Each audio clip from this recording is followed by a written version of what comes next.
Thank you for the amazing introduction. By now you would have understood what single interface does.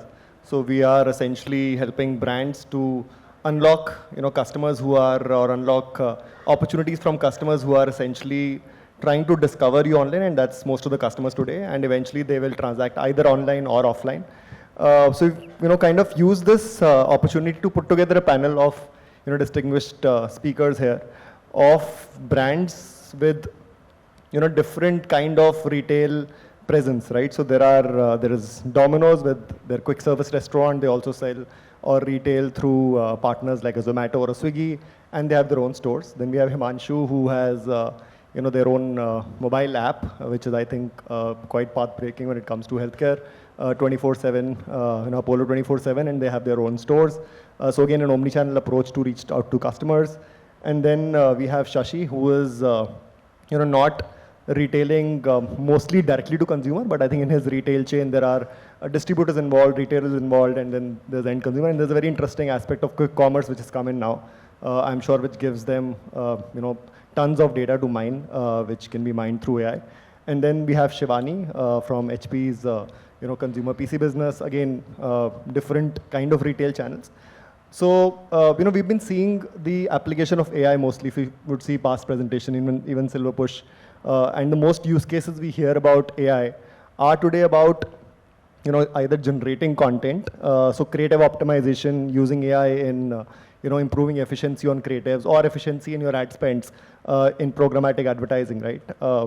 But, we thought it'd be good to hear from the experts here who've been applying AI in retail businesses because they're mostly either 1 level, 2 level, or 3 levels away from the customers.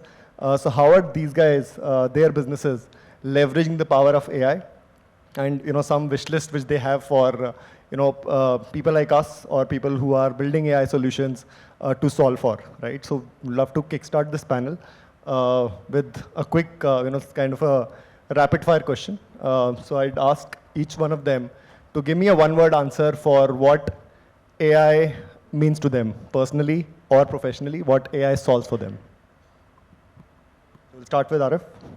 Yeah, I think it's co-pilot, as someone said already. So, Sorry? Co-pilot, as someone already said, yeah.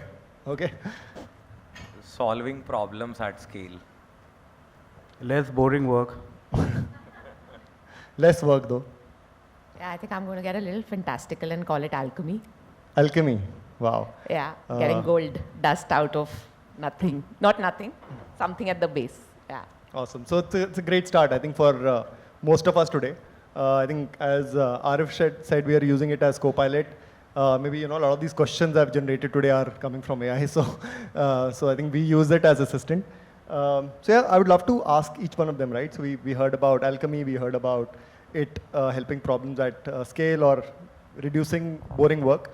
So in their own individual journeys, right, I would like to put this question out that, how, and specifically to Shivani, Shashi, and Himanshu, right, in their businesses, how their retail staff or how their frontline staff or how their, teams who are actually dealing with distributors, retailers, or customers, how are they leveraging AI in their day-to-day work?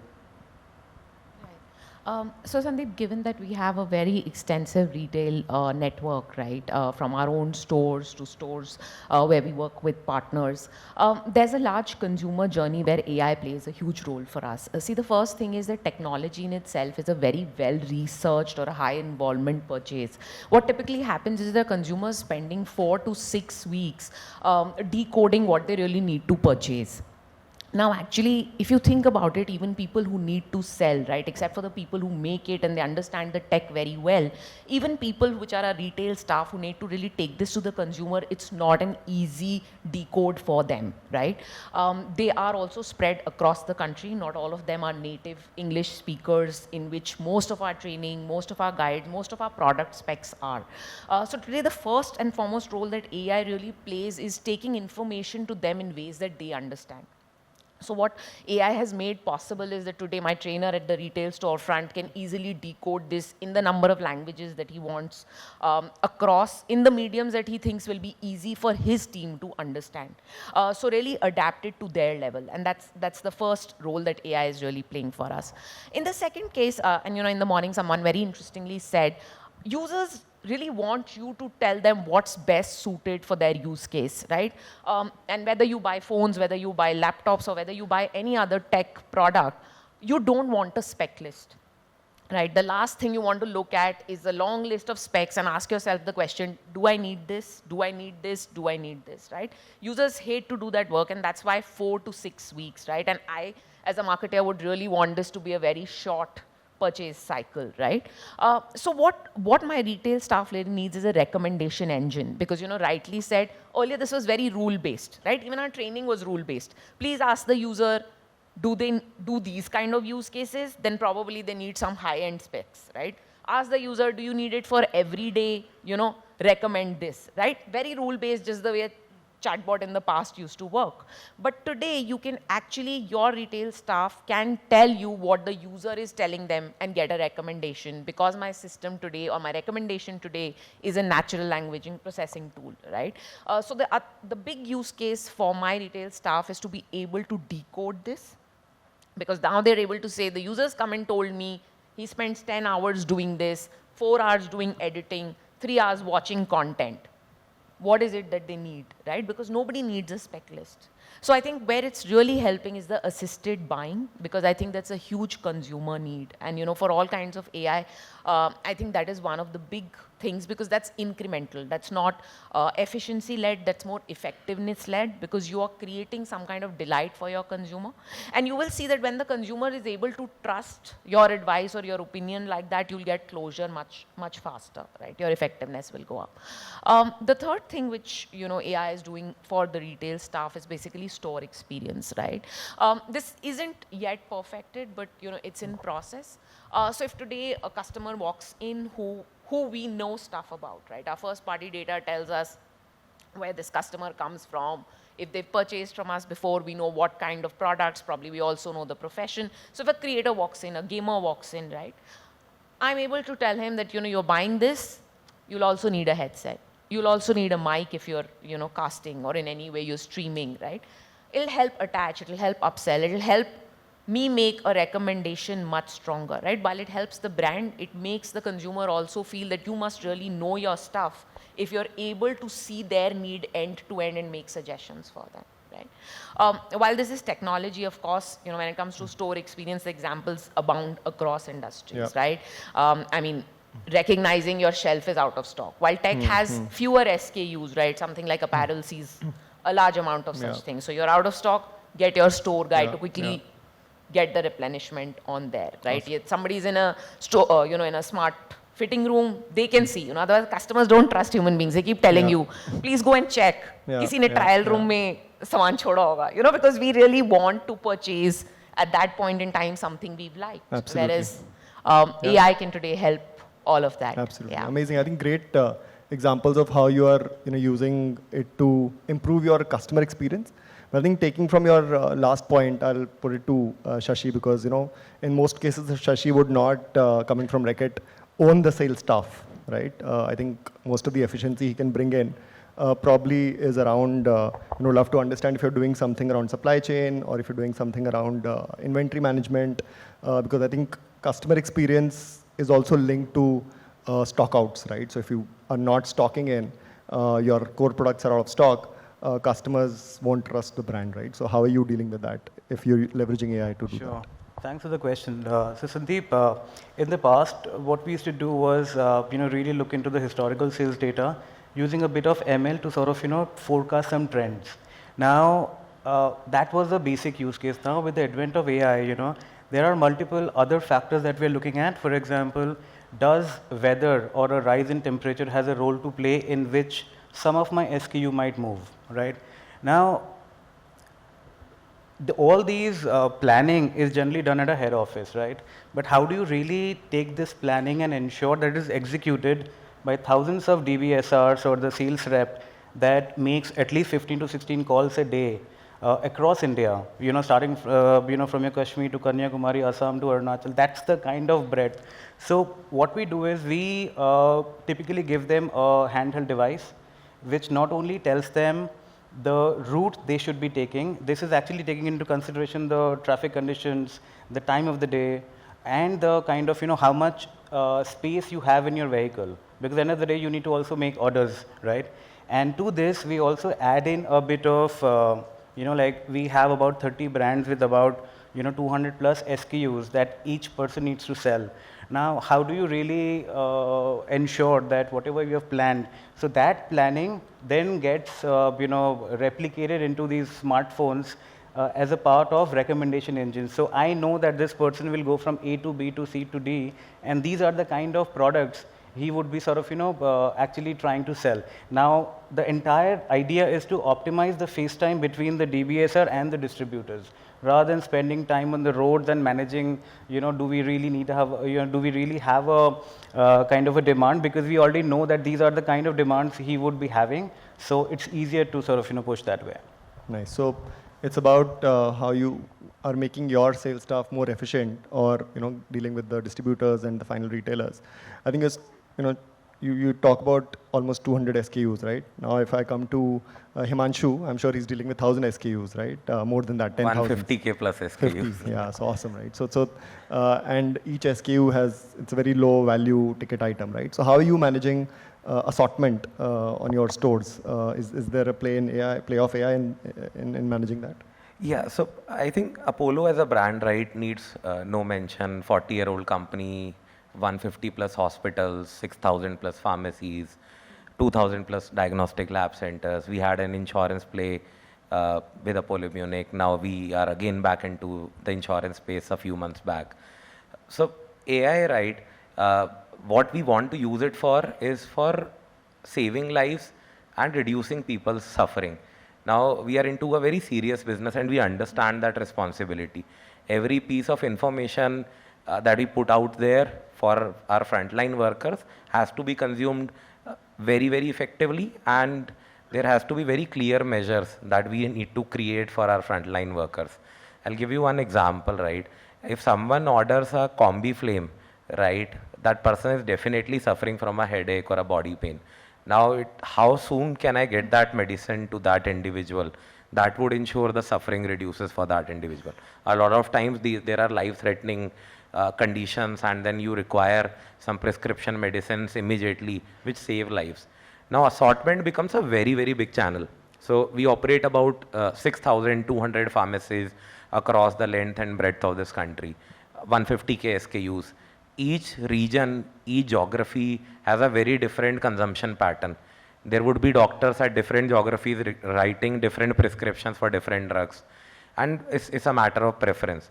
Now the challenge that becomes for us is a lot of times those products might not be available in stores, right? So what we do is we combine our online data and we use that data for assortment in our physical stores. An example would be if someone probably orders a skincare product in our defense colony. Now the behavior of that cohort would be very different from someone who's ordering from a cohort based out of Dilshad Garden, right? So the store assortment, we use the online data with the kind of online behavior that we are seeing across our app and our website. There are about 2 million visitors who land on our website every day. There are about 3 CR people who have downloaded our app.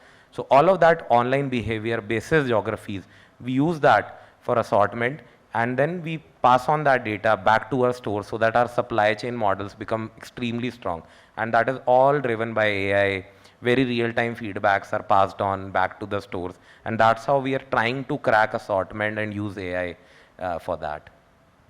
Awesome. Yeah, so I think good to hear that AI is being used to save lives also, while it's enhancing customer experience, and marketers are using it to improve efficiency.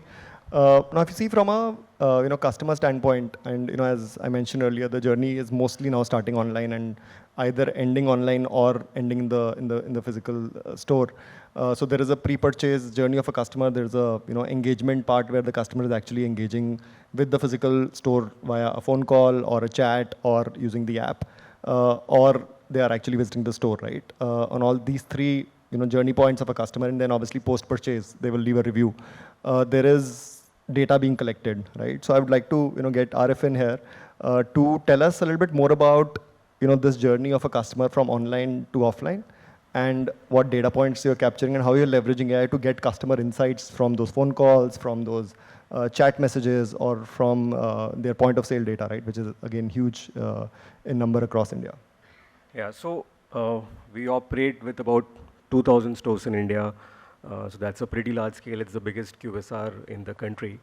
And because there are 2,000 stores, there are that much manpower that is needed in stores. And to ensure that there is consistency of the product, we need to figure out which store is doing how, on what variable, on what metric. And these metrics basically we're able to measure by churning out, reading reviews, by understanding how the customer NPS is coming in, on what product, and so many other metrics like time of delivery, etc., etc. And that's how we're able to figure out which store is doing well, where do we need to work, which are the bottom stores, how do we ensure that we are able to improve and lift the entire operations that is sort of supporting the business.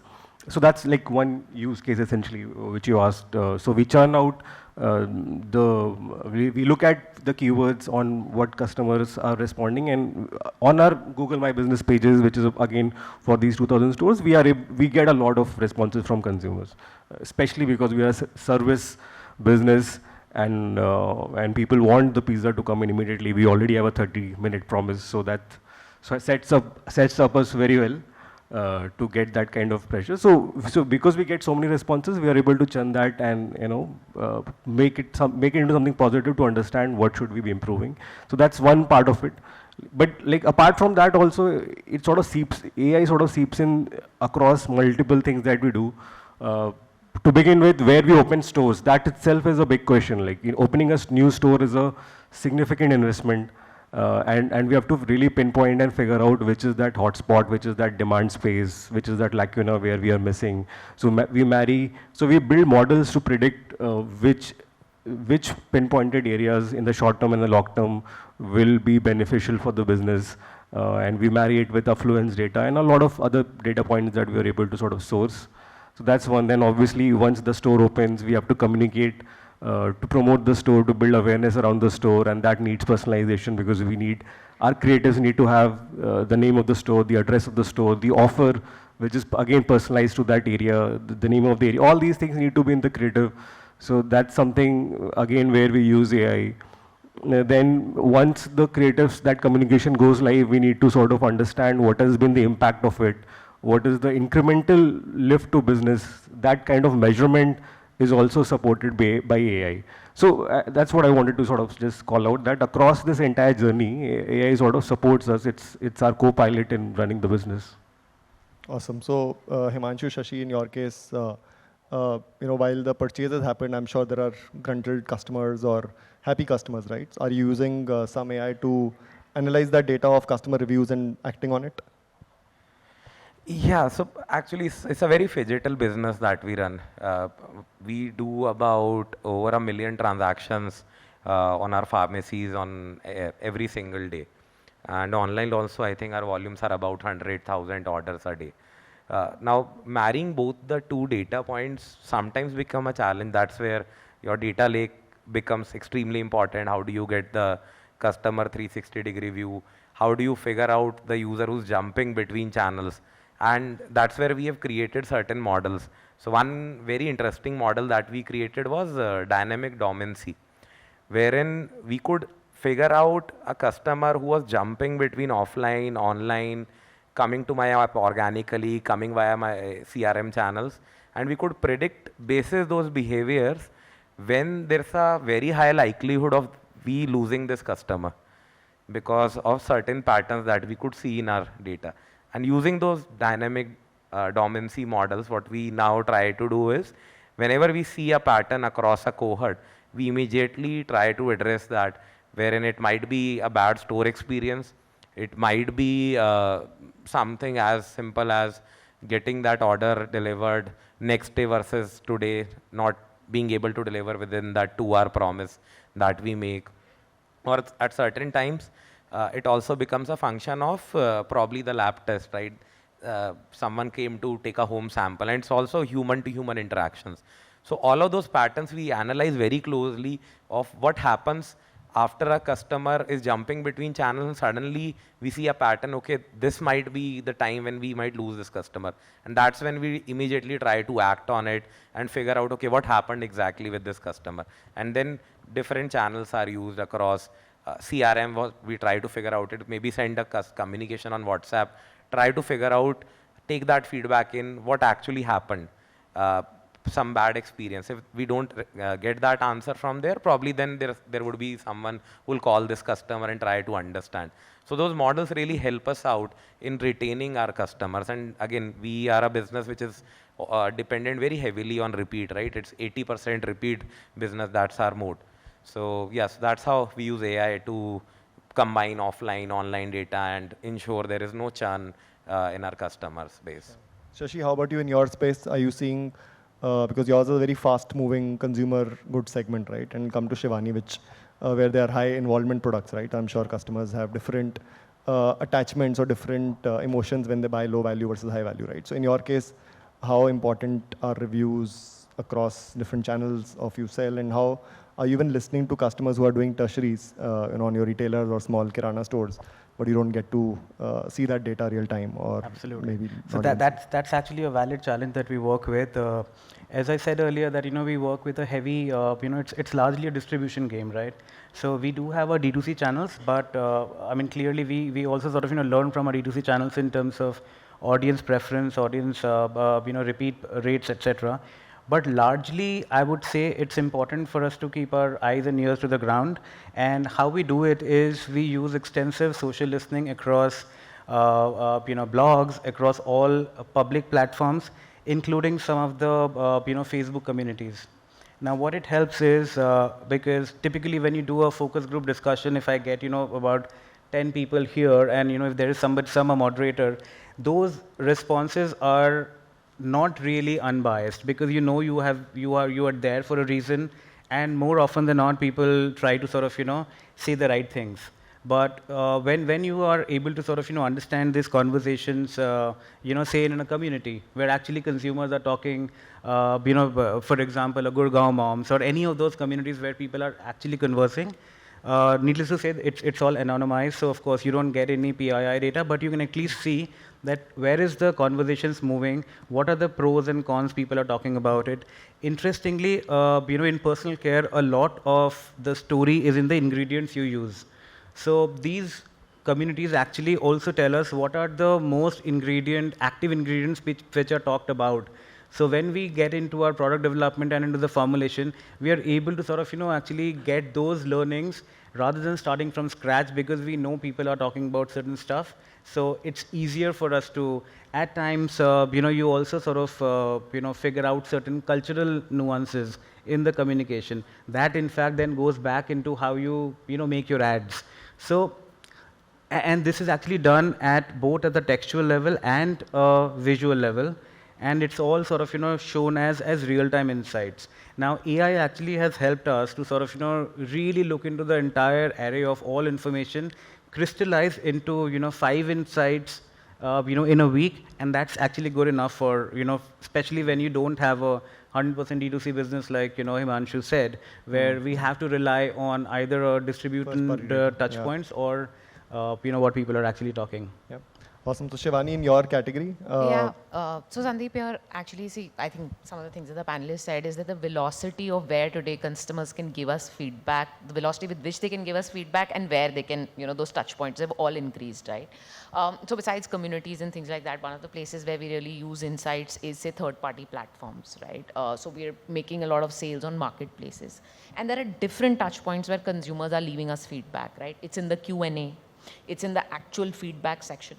So, it was earlier humanly impossible to actually go through all of this, right? Today with AI, while the tools have been there in the past, right? Now they are at a level where they're giving us a lot deeper insights.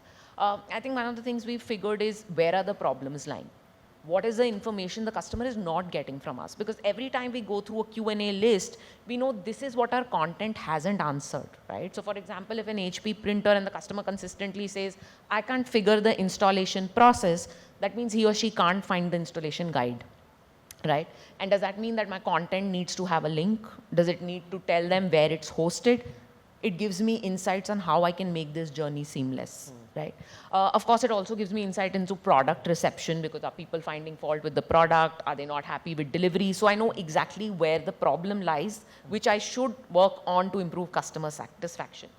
When it comes to POS data, which comes to our stores, etc., the additional insights that you get is whether who's buying is actually what you've imagined as, right? I may have targeted my communication to a very young audience, right? But my POS data actually tells me, did the young buy and was the father the payee or the mother the payee? That means my comms also needs to apply to them, right? So when I talk to that kind of a customer the next time, how do I take care of the person who's actually made the purchase, right? Because the brand of choice is being driven, let's say, by the young kid who's going to school or college, but the actual person who's shelling out the money is different, right? So a lot of additional stuff comes in from POS data, and all of that is now possible to analyze in a much more seamless way because of the AI tools that are there. Yeah. Awesome. Great. So now I'll start with you, Shivani, again. And a question which I want to put to all panelists. I think it's a some kind of a fear or threat we all have, right? That AI will take jobs, it will replace everyone, and obviously there's a lot of work which in terms of copywriting, in terms of content creation, video creation, we were discussing about this, how it has become very efficient to now take the ad from conceptualization stage to actually take it to market, make it vernacular, right? So in that whole scheme of things, a lot of creative jobs may not be on threat, but I think people need to adapt to learning to work with AI. But I think it's mostly about people who are working with computers, people who are working with AI, exposed to AI very, very closely. But if you see, knowing unknowingly, all of us are using AI today, right? I mean, it's integrated into our phones, with your laptops, it's all integrated, right? Image recognition. So I want to just quickly understand from you, is there a real threat when it comes to your sales staff, retail staff, right? Are they also seeing AI as a threat to their, being in job or being able to contribute, or they are seeing it as how many people are seeing it as assistant or a co-worker? So I'd like to start with you, Shivani, and move across the panel. Sure. So Sandeep, actually, I'm a complete believer in never say never kind of thing, right? You don't know how fast or how quickly something will evolve. But see, there are a few things because of which I feel that there is no need for worry or fear psychosis. But of course, people will need to change what they're doing, right? Like Shashi rightly said, less boring work, right? The mundane will go away, right? Someone in the morning said, it's the power of your further idea. Because what is going to happen is that the base level is going to become very easy. But what humanity will need to do is go on building on the creativity, go on building on what level is up. So while quality between two might become equitable, the winner will be the one who is able to add the power of further imagination to take it to the next level, right? So I think people will have to spend, and obviously you need people who operate the AI at the end of the day till we reach a stage where it's completely automated, right? So I think people will have to do a lot of upskilling, right? But one of the reasons why retail staff is still, is important to this chain is because of the way humanity is structured. I think there is a lot of trust that we build when, there is another human across, right? I think human beings bring in that trust element, knowing you can touch base with someone, right? While a chatbot even today with natural language processing may answer your queries and show engagement rates, but when you go to buy and there may be a problem, you want to hold a human being accountable, right? Because the human being can take action, right? So I think that trust element, and the other aspect of it is the socialize element, right? We always crave that human interaction, right? I mean, you can't ask AI, you can't wear a dress and say, AI, am I looking good? AI, it's incumbent on AI to probably say yes. You're trained to say that, right? So it's also store staff, but when you will have a personal rapport, someone will look at 3 dresses and tell you which one's looking the best, right? So I think humanity brings in both the trust angle and the social angle. But of course, people will have to upskill because they have to be better than the base level. And I think anyone who's worried about that should really start looking at the upskilling very soon. Sure, absolutely. How about you, Shashi? So I think at Reckitt we actually believe in, for any deployment to happen, I think raising the floor is very important. So for example, Microsoft Copilot is a standard fixture in all of your, from your Outlook to your Word to your Teams. So even if I don't need to take any minutes of the meeting now, because the teams will actually sort of, send us the, 5 points that I need to look at. Or for example, if I need to look into an insight between 3 Excels and a PPT, I don't need to spend the 3 hours.